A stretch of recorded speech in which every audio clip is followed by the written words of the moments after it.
All right, welcome in. I'm the Kodiak, and today I'm here to talk about why the Patriots just absolutely cannot afford to pass on Jayden Daniels. Because right now, this is unfamiliar territory for New England. They have not been picking this high in I don't know how long.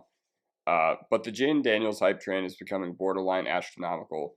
And honestly, I think it's more about Jayden Daniels than it is overall philosophy of the NFL and, where New England's headed as a team. So Daniel Jeremiah, Mel Kiper, and Benjamin Albright all have Jayden Daniels going top five. And if you had asked me a long time ago, I mean, not even a long time ago, but maybe over the summer where I thought Jayden Daniels was going to go in a 2024 draft, I would have said, oh, he's nothing more than like a third or fourth round pick. Maybe for a team fishing for a developmental quarterback who can maybe start in a shallow quarterback room, think Desmond Ridder or Sam Howell.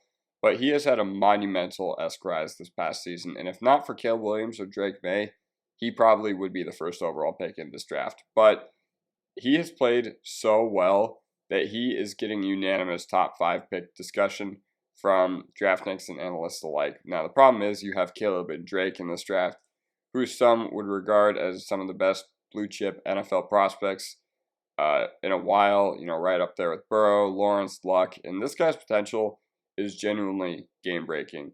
He's shown tons of development from his true freshman year at Arizona to now, which is something that NFL teams will be very high on, especially with late risers in the draft process like Burrow and Richardson skyrocketing from, late round picks, at least in the eyes of the NFL, to becoming first and fourth overall picks in their drafts. And as a draftnik, I just want to make one thing clear.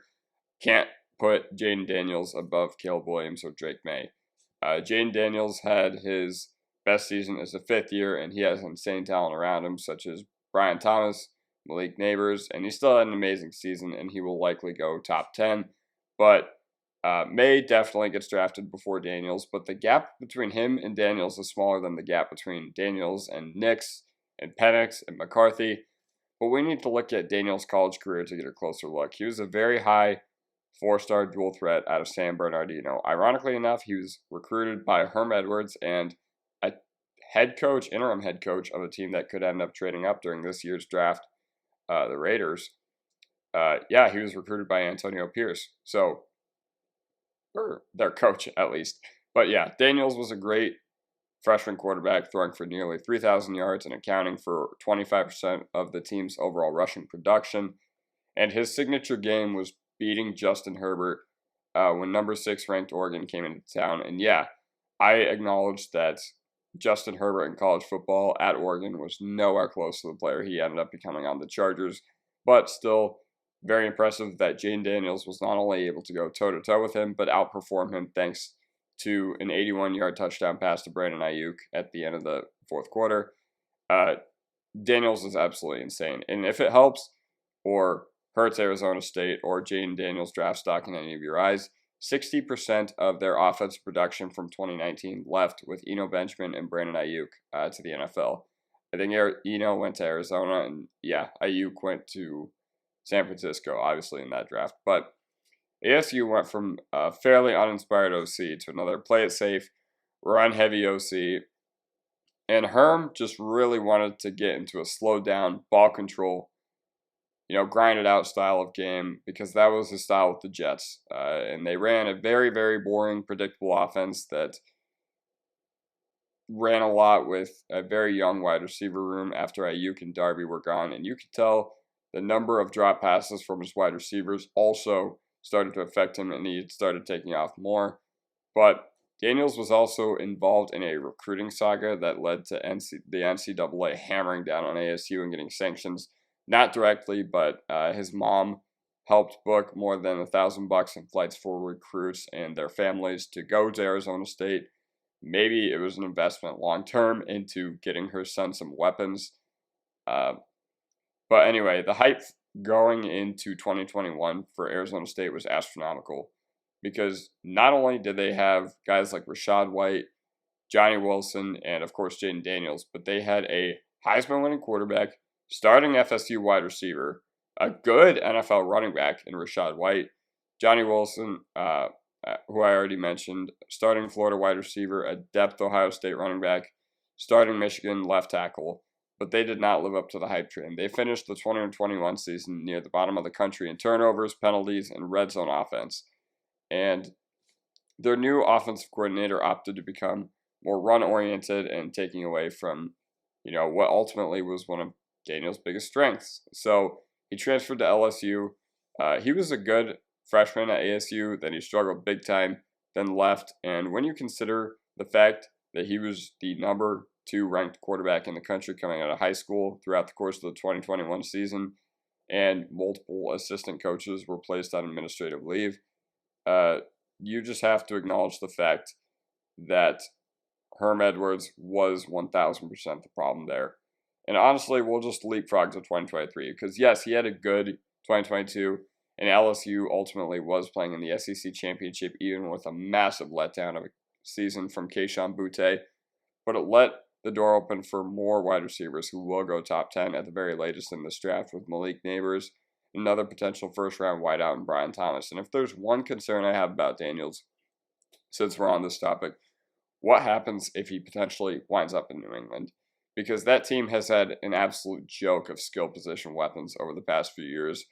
And, Daniels has played with Ayuk, Neighbors, and Brian Thomas. So, great wide receiver in the NFL, a top wide receiver prospect in any draft.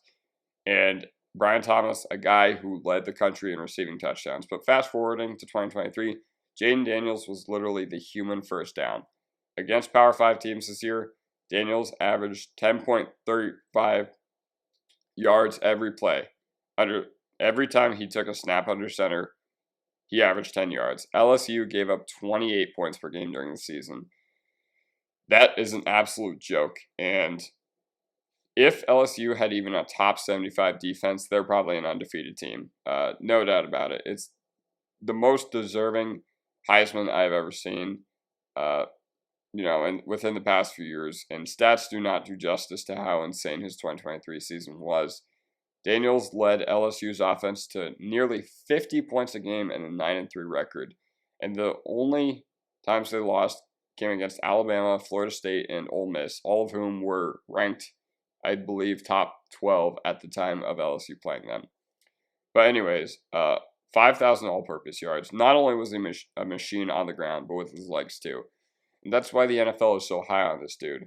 He is an incredible talent, one of the best to do it at the new QBU in Baton Rouge. But at what point do you just take the elite receiving talent and try to find a stopgap at quarterback with the plan to find a solution next year in New England? And I can see arguments for both sides, but for a Patriots team without a ton of offensive talent, I wonder if it would be better to try to build up the offense and create a great situation for a rookie quarterback instead of throwing Daniels into the deep end. Because to be completely honest, it's kind of a lottery when trying to evaluate quarterbacks. Because when you think about the quarterbacks that in their first year starting who have truly gone ham in the NFL, Burrow didn't do it until his second year, so I'm going to exclude him. But guys like Mahomes, guys like Herbert, guys like Stroud, they've gone to situations that were either already good or not as hopeless as we thought. CJ Stroud had Nico Collins and Tank Dell. Tank Dell obviously being drafted by the Chargers, and Texans, what am I saying?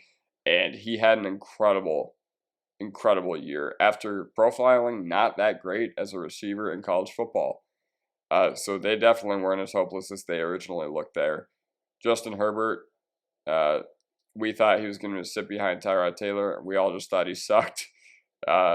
If you were around in 2020, that was kind of the narrative about him, was that he was bad, he was irresponsible with the football, and that he wouldn't really be much in the NFL. Mahomes, I don't remember exactly what the narrative about him was other than that he was raw, but that was definitely a great situation for him to go to with Andy Reid and Alex Smith at the helm. And obviously you have Jordan Love too, who has lit the league on fire after Matt LaFleur was very patient with the whole direction of how that offense went. But is Jayden Daniels the third best overall prospect? He's pretty amazing, but no, I don't believe so. So is Marvin Harrison. He's also amazing. So is Joe Alt. So is Malik Neighbors. And the Pats might take MHJ in our alignment, but I don't think they should reach for a quarterback just because it's a need. But on the other side of it, is there any other time that you're going to be given an option to get a quarterback who can truly go ham in the NFL. Could very well be a Bryce Young situation if they just take Daniels there. And he's going to run a 4.4. He had a better passer rating than Joe Burrow during his 2019 season at LSU. And he just put up the best 12-game season ever in the best conference in college football. And what else could you want? If Caleb Williams had put up those numbers this year, he would probably be considered the greatest prospect ever. And the Patriots don't even have an OC yet. And this is very unfamiliar territory for New England, as I've tried to mention, but they can't pass on Jayden Daniels. Not even a little bit. In a division with Josh Allen, in a division with Mike McDaniel, and a division with a nasty Jets defense, you just cannot pass on Jayden Daniels. This is the perfect landing spot, and I am completely aware that New England is offensively is not a good situation for a young quarterback to go to, but this is where you just kind of have to take your shot and just trust the process and trust that everything will work out. I know that you can do better as your wide receiver one than Demario Douglas.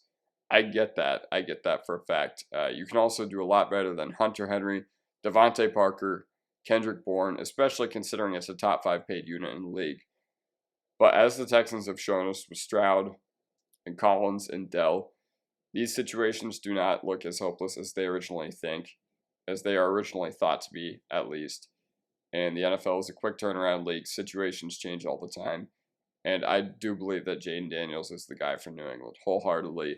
Let MHJ go to Arizona. Let Malik Neighbors go to the Chargers.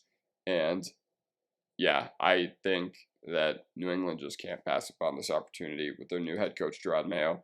All right, that is going to do it for me. Leave a like if you enjoyed. Subscribe if you're not already, and I will see you next time. Peace.